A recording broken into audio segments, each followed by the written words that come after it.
జై శ్రీరామ్. రామాయణం ఒక అద్భుతమైన కావ్యం. వాల్మీకి మహర్షి రచించిన అద్భుత కావ్యం రామాయణం. ఆ రామాయణంలో ఎన్నో విశిష్టమైనటువంటి పాత్రలు ఉంటాయి.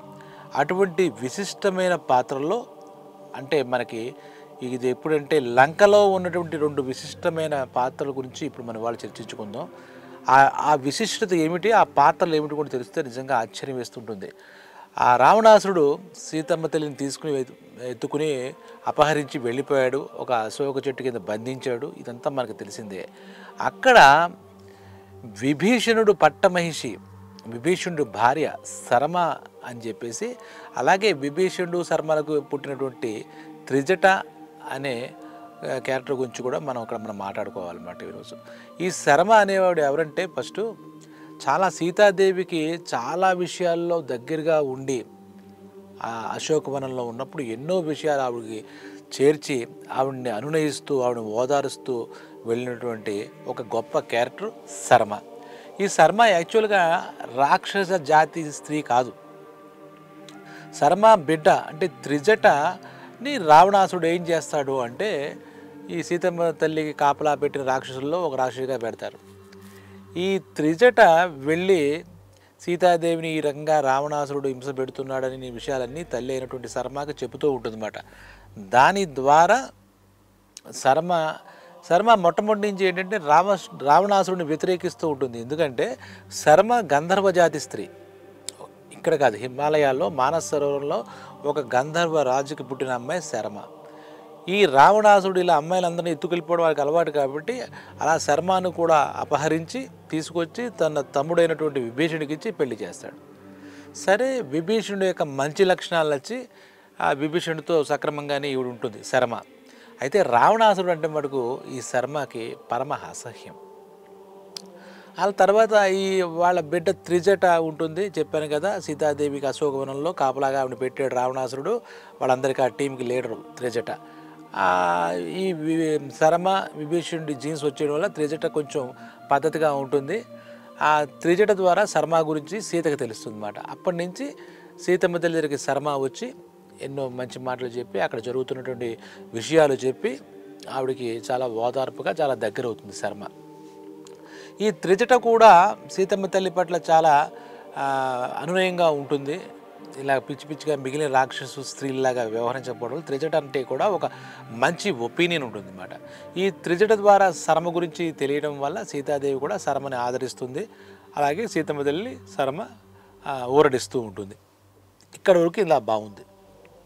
ఇక ఈ శర్మ అనే క్యారెక్టర్ ఎంత గొప్ప క్యారెక్టరో అంటే ఇవన్నీ ఒరిజినల్ వాల్మీకి రామాయణంలో ఉండవు. మళ్ళీ ఈ వాల్మీకి రామాయణంలో చదవలేదు కదండి, సుందరకాండలో చదవలేదు, యుద్ధకాండలో చదవలేదు అంటే మన దగ్గర సమాధానం లేదు. రామాయణాలు సుమారు భారతదేశంలో వాల్మీకి మూల రామాయణం పక్కన పెడితే తర్వాత ఒక 800 రామాయణాలు ఆయా కవులు తమ మనో విశిష్టత ద్వారా చూసి రాశారని చెప్పి తెలుస్తోంది. అలాగా ఇక్కడ ఉత్తర భారతదేశంలో ఉన్నటువంటి కొన్ని రామాయణాలలో ఈ శర్మ వృత్తాంతం, శర్మకి సీతకి మధ్య ఉన్నటువంటి అనుబంధం చెప్పబడుతుంది. ఆ రకంగానే ఇప్పుడు మనం మాట్లాడుకుంటామన్నమాట. అంటే సీతాదేవి ఏం చేస్తుందంటే ఎవరిని నమ్మలేని పరిస్థితులు ఉంటుంది. అంటే రావణాసురుడు బాగా మాయ మనిషి, మాయోపయాలు ఆయనకి ఎక్కువ. ఎందుకంటే ఆ బంగారు సీతని మన బంగారు జింకను సృష్టించడం ఇవన్నీ చూసింది. చాలా చాలా మాయలు చేస్తూ ఉంటాడు. అందువల్ల అక్కడ చుట్టుపక్కల ఉన్న వాళ్ళు ఎవరిని కూడా సీతమ్మ తల్లి నమ్మలేదు. ఆఖరికి ఆంజనేయ స్వామి వచ్చినప్పుడు కూడా ఇది రాక్షస మాయేమో రావణాసుర మాయేమోనని ముందు అనుమానిస్తూనే ఉంటుందన్నమాట. అలా ఉన్న సమయంలో ఒక్కసారి ఏం జరుగుతుంది అంటే చాలా గమ్మత్తుగా ఈ రావణాసురుడు ఏం చేస్తాడంటే ఒక రాముడి తలని, ఒక మాయ తల సృష్టించి రాముడి తల నరికేసినట్టుగా ఆ తల ఒకటి తీసుకొచ్చి సీతమ్మ తల్లి ముందు పడేసి, ఇదిగో చూడు నువ్వేదో అనుకున్నావు, ఈయన వచ్చేసి నేను రక్షిస్తాడు, నేను తీసుకెళ్తాడు, నువ్వు కళ్ళగంటున్నావు, వేసేసాను, తల నరికేసాను, ఇక్కడ పడేసాను చూసుకో అని చెప్పి ఇక చచ్చినట్టు నువ్వు నా సొంతం అవ్వాలి, నా దాని అవ్వాలి, నా భార్య అవ్వాలి, నాతోనే నీ జీవితం అని చెప్పేసి ఆ రామచంద్రుడి యొక్క మాయాతలను తీసుకొచ్చి అక్కడ పడేసాట. రామచంద్రుడు బాగా తీసుకొస్తే ఈవిడ ఒక్కసారిగా కంగారు పడింది. ఏమిటి నా శ్రీరామచంద్రుడికి ఏమైంది అని చెప్పి కంగారు పడి అసలు కన్నీళ్ళ పర్యంతం అయితే అప్పుడు ఈ సరమాదేవి ఎవరైతే విభీషణుడు యొక్క పట్టమహిషి అని అనుకున్నామో ఆ విభీషణ పట్టమహిషి మొట్టమొదటి నుంచి ఫేవరబుల్గా ఉంది కదా, సీతాదేవికి మంచికి ఫేవర్గా ఉంది కాబట్టి ఆ సరమాదేవి చెట్టు పక్క నుంచి ఉండి నువ్వు అదేమి నమ్మద్దు అన్నట్టుగా సైగ చేసిందట. లేదంటే అప్పుడు రాముడు చచ్చిపోయాడేమో ఆ తలను కూడా తీసుకొచ్చి చూపించాడు రావణాసురుని, ఇప్పుడు చాలా కంగారు పడిపోతుంది, ఇంకేమిటి అతిగతి లేదన్నట్టుగా. అప్పుడు ఈ శర్మ సీతాదేవికి ఇలా చూపిస్తే అమ్మయ్య ఇవి నమ్మదగ్గ క్యారెక్టర్ కదా, అదేమి జరగలేదు అని ఊపిరి పీల్చుకుంటాడు. చంపితే చంపేలే వస్తాడులే, నీ మాయలు నాకేం తెలియదా, నీ మాయ వేషాలు కట్టిపెట్టు, ఇలాంటి ఫేక్ తలలు తీసుకొచ్చి నువ్వేం చేయలేవు, రాముడికి నీ చేతిలో చావేంటి, నిన్నే వస్తున్నాడు వచ్చి చంపుతాడని చెప్పేసి సీతాదేవి చాలా గట్టిగా సమాధానం చెప్పింది అనమాట. అక్కడ శర్మ మనకు చేసిన సైగ వల్ల సీతాదేవిలో ఆ మనోధైర్యం వచ్చి అది నమ్మలేదనమాట. రాముడి యొక్క కపట వేషాన్ని మరోసారి నమ్మలేదు. అక్కడ జరిగింది శర్మ ఆ విధంగా సీతాదేవికి సాయం చేసింది. ఆ తర్వాత చెప్పుకుంటూ పోతే ఈ శర్మ గుణ విశేషాలు చూస్తుంటే ఆంజనేయ సేవ మాట్లాడడం ఇవన్నీ వాళ్ళ సీతాదేవి గారు ఇద్దరి మధ్య మాట్లాడుకున్నప్పుడు ఆయన మాట్లాడితే ఏంటి ఈ మొత్తం ఈ లంకలో హనుమ నాకు అన్నీ మాట్లాడుకున్నది ఒకటి తర్వాత హనుమ ఈ లంకలో నాకు ఇద్దరు చాలా సపోర్ట్గా మద్దతుగా ఉన్నారు వాళ్ళని చెప్పి ఈ త్రిజట శర్మ త్రిజట్ల గురించి చెప్పిందట. అక్కడ వాళ్ళిద్దరు ఆ తల్లి కూతుళ్ళు ఇద్దరు ఎందుకో నా మీద వాళ్ళ కనికరం కలిగింది, నాకు చాలా దగ్గరగా ఉంటారు, ఏ విషయమైనా సరే నాకు తెలియజేస్తూ ఉంటారని చెప్పేసి కూడా అక్కడ హనుమ దగ్గర ఈ శర్మ గురించి అలాగే త్రిజట గురించి కూడా ప్రస్తావించినట్టుగా అక్కడ ఉంది. తర్వాత ఇక ఈ రావణాసురుడితో చూడటానికి వెళ్ళడం, అక్కడ మనకు సుందరాకాండలో గమనిస్తే కనుక సీతాదేవితో మాట్లాడిన తర్వాత మళ్ళీ ఒక లంకని విధ్వంసం చేయడం, తర్వాత రావణాసుడు తోకకి నిప్పండించడం ఇవన్నీ విన్న కథలే కాబట్టి లంకా దహనం జరిగినప్పుడు కూడా సీతమ్మ తల్లి కంగారు పడినట్టుగా ఉంది ఇక్కడ నేను చెప్పినటువంటి ఈ రామాయణంలో. అప్పుడు లంకాదహనంలో హనుమంతుడికి ఏమైనా అయ్యిందా, హనుమంతుడు తోకండించారని ఆవిడ కంగారు పడినప్పుడు మళ్ళా ఈ శర్మే వచ్చి అమ్మ తల్లి నువ్వు అనుకున్నటువంటి హనుమంతుడు శ్రీరామ్ బంటు తక్కువడు కాదు, ఈ లంకను మొత్తం తగలెట్టేశాడు, ఆయన తోక నిప్పెట్టారు వీళ్ళు, కాబట్టి ఆయనకి ఏం అవ్వలేదు అని చెప్తే అప్పుడు మరొకసారి ఆవిడకి అమ్మయ్య మన హనుమకి ఏం అవ్వలేదు అని స్థిమితపడిందట. ఎన్నో సందర్భాల్లో ఆ సీతమ్మ తల్లికి జానకమ్మ తల్లికి స్థిమితపడ్డానికి కుదుట పడ్డానికి ఈ తల్లి కూతులైనటువంటి శర్మ త్రిజట ఎన్నో రకాలుగా వాళ్ళకి ఉపయోగపడ్డారట ఈ చెప్తూ ఉంటే ఈ శర్మాదేవి వాళ్ళు. తర్వాత ఇంకా అంటే ఆవిడ ఒక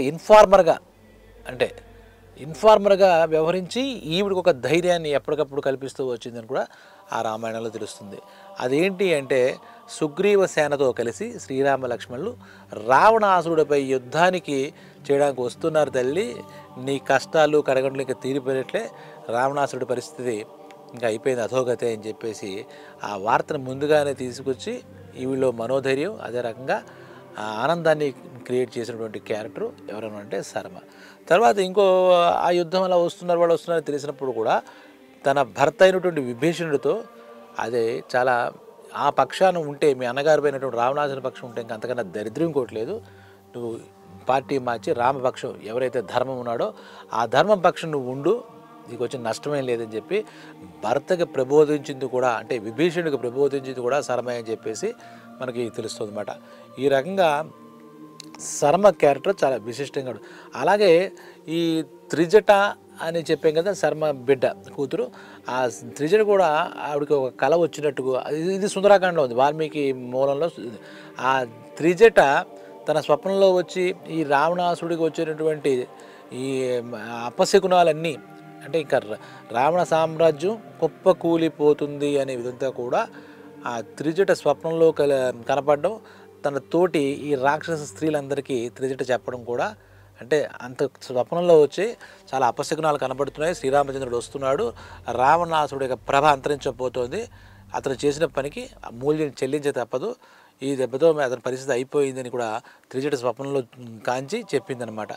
అలాగా ఆ తల్లి కూతుడు అనేటువంటి శర్మ త్రిజట ఇద్దరూ కూడా ఈ రకంగా సీతాదేవికి ఎంతో మనోధైర్యాన్ని కల్పిస్తూ అశోకవనంలో ఆవిడ ఈ రకంగా దుఃఖ సాగరంలో మునిగి ఉన్నప్పుడు ఎంతో అన్యాయం చేకూర్చినట్టుగా ఈ రామాయణం చెప్పబడుతుంది అన్నమాట. అయితే ఇక్కడ ఏంటంటే ఇది అయిపోయింది, రావణాసురుడు చనిపోయాడు శ్రీరాముడి చేతిలో, యుద్ధం పూర్తింది. తర్వాత అయోధ్యకు వాళ్ళు వెళదామని చెప్పి అయోధ్యకి బయలుదేరినప్పుడు శర్మతో ఏంటంట, త్రిజటను నాతో పంపించు, నా దగ్గర ఉంటుంది అని చెప్పేసి. అమ్మ అలా కాదు, మాదంతా ఈ గొడవ కదా, ఈ రాక్షస జాతికి చెందిన వాళ్ళం మేము, మీ దగ్గర ఎందుకు అని చెప్పి నెమ్మదిగా వారించినట్లుగా కూడా అక్కడ ఉంటుంది.